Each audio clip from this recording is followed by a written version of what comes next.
Hey everybody, I thought it was time for a bit of a catch-up. I haven't really told you all what's been going on. Would like to talk to you about what I'm reading, how reading is going, and all of that kind of stuff, and just give you a general update on my life and how everything is. So, let's get started.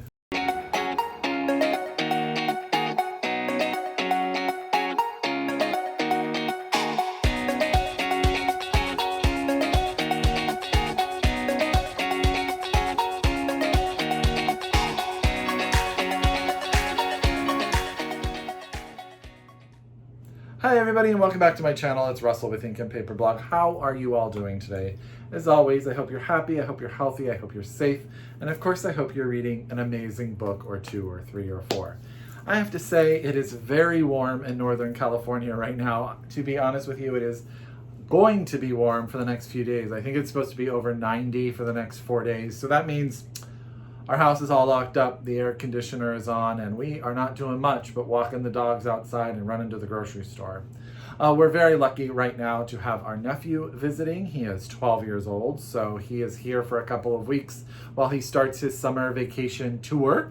If you all have been with my channel for a while, you'll remember him. He actually did a video on my channel years ago. I think he was 8, so 4 years ago. We did a video together when he first started coming to visit and talked about books that he was reading. It was really fun and a lot of people really enjoyed it. So I thought that was really cute. But he is here and he is a joy to have and we are very happy to have him. But work is still crazy.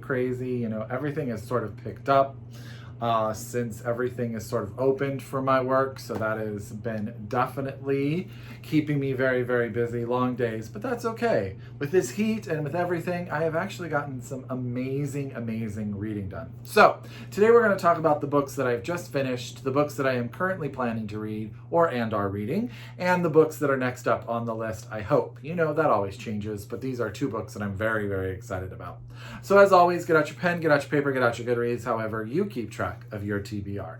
If you are so able, order these books. They are all out. You can get your hands on every single one of them from your local independent bookstore or get your library to get you a copy as soon as possible. So we're going to start with the books that I have recently finished, and I have to tell you, this book ripped my heart out. I was crying. I was just torn apart, and it is fantastic. And that is Mieko Kawakami's Heaven, out from Europa editions here in the US. And this is translated from the Japanese by Sam Bett and David Boyd. Now, her first book that came out by Europa, well, I don't know if it's the first one. The last one that came out, Breast and Eggs, was a super smash. And I have that one on my shelf. But for some reason, this one just really spoke to me.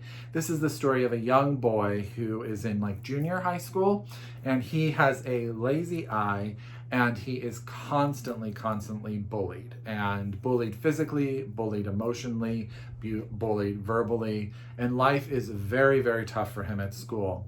And then one day he receives sort of a note in his desk from someone and says that they should be friends. He finds out that it's from another young woman actually in the class who is also bullied, more for her appearance and sort of where she lies maybe on the economic line. You learn a lot about that as it goes forward. But they do create a relationship. And this book is really about this relationship between this young boy and young girl as they traverse friendship in a world of such, I don't know, hate and attack on them, and awful things happen. They are really abused. And the school just seems to be ignoring it. Other students are doing it to them and sort of telling them they can't tell anyone. But then it's also a story about how they find hope outside of that, how outside of school and with themselves and within their relationships, they sort of start this written dialogue with each other. The way I say this is this book made me cry, and then I smiled. So there's that. That's sort of my overall reaching review of it. I think it's beautifully translated. I think it is a beautiful book. And I hope more people read it. So I'm going to hold that a little closer. That's Heaven by Mieko Kawakami, out from Europa editions, translated from the Japanese by Sam Bett and David Boyd. Absolutely, absolutely loved it. Definitely have to get to Breasts and Eggs next. I've actually read another book by her that I did not realize was by her, which was Ms. Ice Cream Sandwich, what I read years ago, which I didn't connect the dots until someone made a comment or something on another video. So I am a stan. I am a huge fan, and I'm super excited to read Breasts and Eggs and whatever comes out next. So the next book I read, actually, I said I think these are all out, and that was a lie, because this book doesn't come out until September 28th. But this is a chunkster of a book, and that is Cloud Cuckoo Land by Anthony Doerr, out from Scribner, again, on September 28th, 2021. And this is a chunkster, and I don't tend to read books that are this long, but this one is 100% worth your time. So this book is all connected. Let's start sort of with the connecting piece. There is this ancient Greek text that is this sort of story/fable about a man on an adventure. He winds up being turned into a number of animals, and the story was lost for a long time and it was found.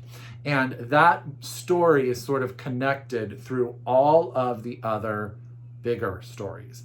There are 3 different time periods. We are in Constantinople. At the end of the 1400s, we meet a young woman who is working in a building, sort of doing needlework with her sister. Her sister becomes ill, and they want to go and get a blessing from a religious, I want to say it's like a convent is sort of the word, I think. And so she goes and she winds up stealing these documents from a dilapidated castle and learning and is being taught to read by this man she meets on the side of the road. And then at the same time in Constantinople, we have a young boy who has a cleft palate, who lives with his family after they've been exiled from their town because of him. They believe he is cursed.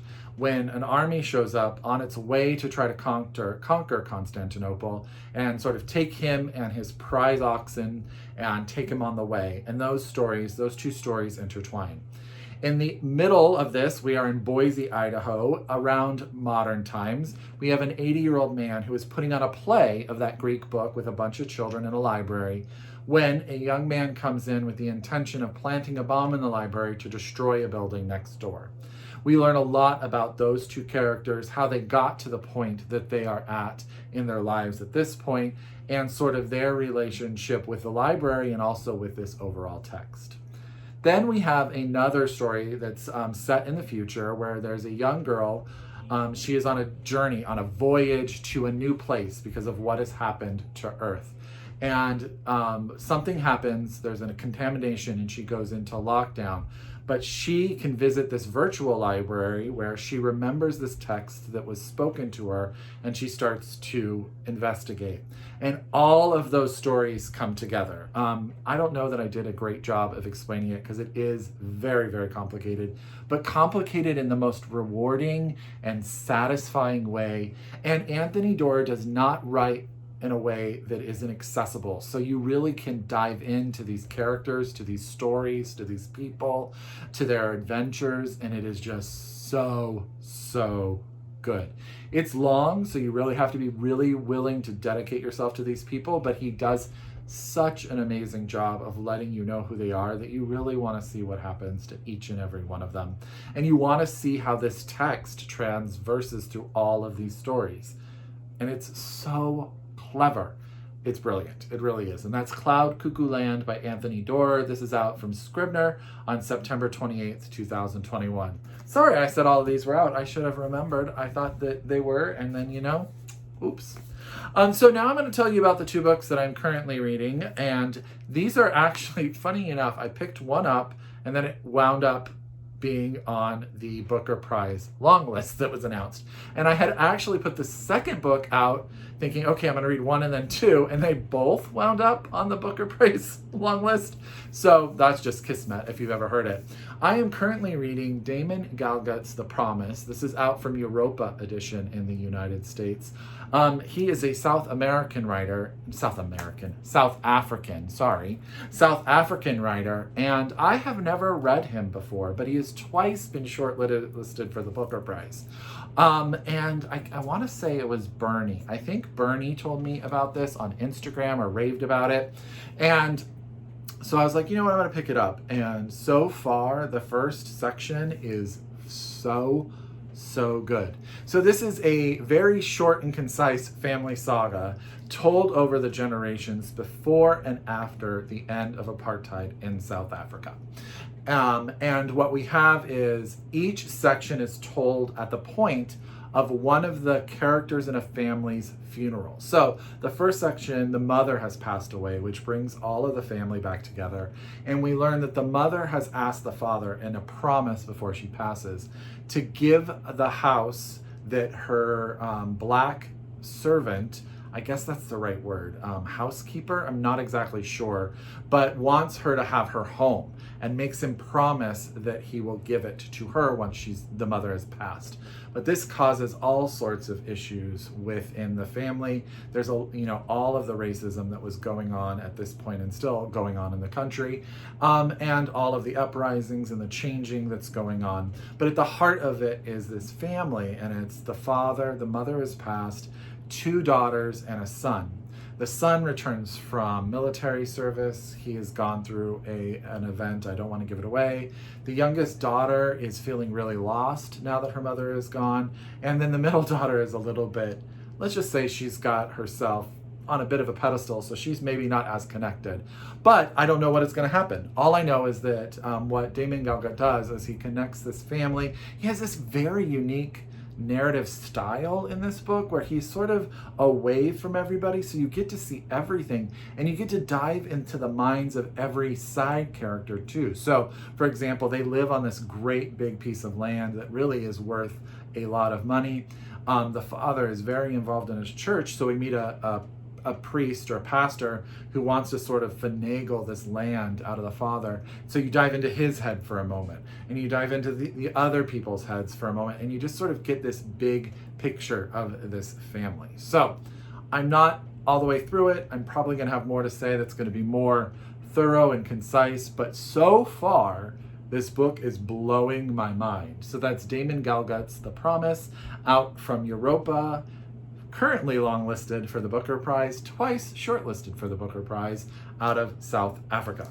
And I am loving it. Okay, and then the next book that was also shortlisted or longlisted is Second Place by Rachel Cusk. I actually started this book and had to stop it for a moment in order to read a book club book, and I really was enjoying it. Now, Rachel Cusk has a very sort of erudite and intellectual way of writing. She definitely expects her readers to come along on a journey, and she doesn't sugarcoat anything. She wants you to think and feel and learn as you read.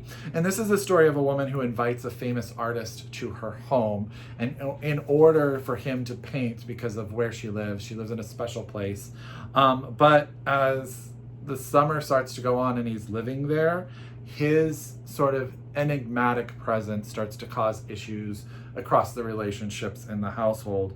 And next thing you know, the whole sort of household is disturbed. I've heard really rave reviews of this. I believe Brandon Taylor raved about it, and I am really excited about it. I also think that cover is gorgeous. So this is Second Place by Rachel Cusk, and this is out from FSG. And that is next on my, I started it, but I need to finish it, and I need to get through it. Okay, so I have 2 books that have just came in that I'm super excited to read. And one of them is really unique in style. So I'm really excited to see what this author does. And I'm going to hold it a little closer there.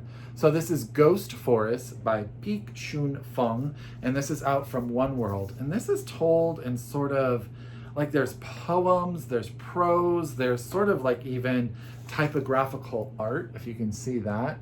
And it's the story about loss. And I think all I need to know is how do you talk about grief when your family doesn't talk about emotions?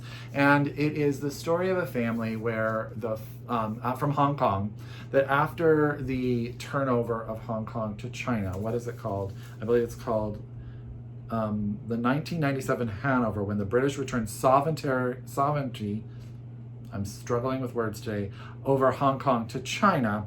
It's about a young family where the father stayed in Hong Kong. It was called an astronaut father. He stayed there in order to earn a living while his family emigrated to Canada.